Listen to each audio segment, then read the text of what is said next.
Hello दोस्तों, आज मैं आप लोगों को जिस स्टोरी को सुनाने जा रहा हूँ उसका लेखक है पीसी स्टोरी।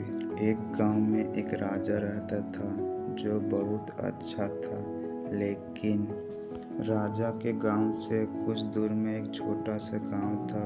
उस गांव में एक राजकुमारी रहती थी जो राजा को बहुत ही पसंद थी। राजा ने अपने पिताजी को बोला कि पिताजी, मुझे एक राजकुमारी पसंद आ गई है।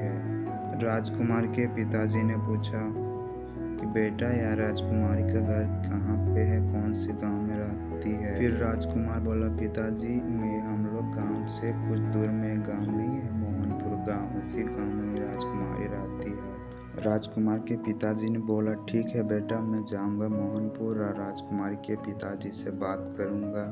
राजकुमार के पिताजी फिर अगले ही सुबह निकल पड़े राजकुमारी के घर। राजकुमारी के घर ही पहुंचते देखा कि राजकुमारी घर में है। राजकुमार के पिताजी ने राजकुमारी को बोला कि जाओ तुम अपने पिताजी को बुला के लाओ। राजकुमारी ने बोला, ठीक है मैं जाता हूँ, अपने पिताजी को बुला के लाता हूँ। राजकुमारी गई अपने पिताजी के पास, बोला, पिताजी आपको कोई बुला रहे हैं।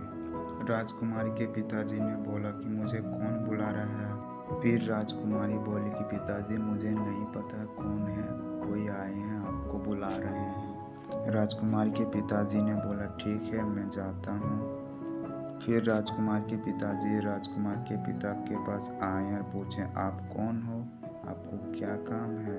राजकुमार के पिताजी ने बोला कि मैं गोरखपुर के गांव से आया हूँ, गोरखपुर का राजा हूँ। मेरे बेटे को आपकी राजकुमारी पसंद आ गई है, इसी वास्ते मैं आया हूँ। राजकुमार के पिताजी ने बोला, ठीक है आपके बेटे को मेरी राजकुमारी पसंद आ गई है तो ठीक है, मैं आपके बेटे से मिलना चाहता हूँ।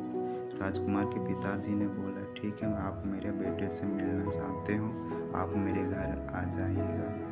फिर राजकुमार के पिताजी अगले ही सुबह गोरखपुर गांव पहुंचे राजकुमार से मिलने के लिए।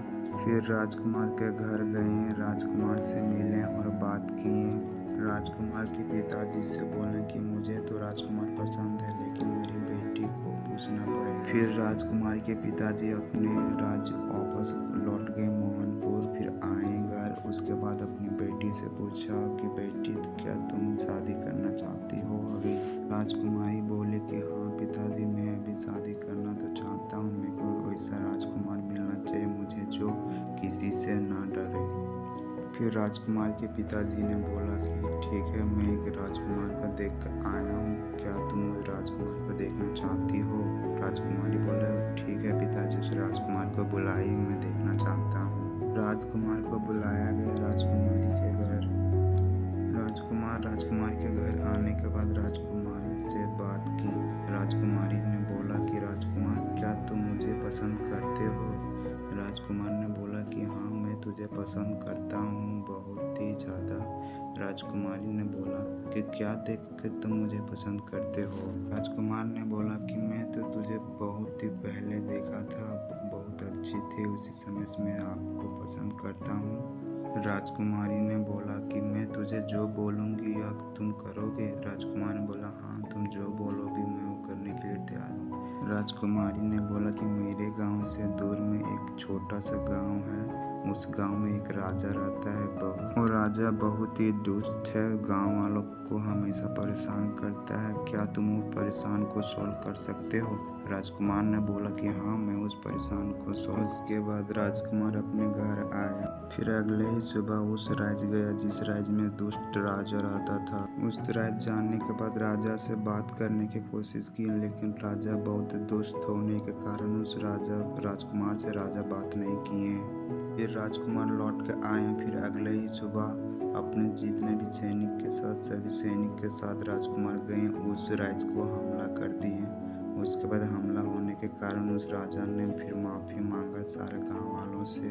उसके बाद राजकुमार फिर राजकुमारी के पास गया और बोला कि राजकुमारी, मैं उस गांव का सॉल्व कर दी, जितना भी परेशानी था सारा सॉल्व कर दिए। राजकुमारी ने फिर बोला, ठीक है तुम जितना भी परेशानी था सारा परेशानी गाँव वालों को सॉल्व कर। फिर राजकुमार ने बोला कि आप तुम मुझसे शादी करोगी। फिर राजकुमारी बोले, हाँ मैं तुझसे शादी करने के लिए तैयार हूँ। फिर अगले ही सुबह वो दोनों शादी कर ली। आपको स्टोरी जरा भी पसंद आया होगा तो प्लीज़ चैनल को सब्सक्राइब जरूर कीजिए।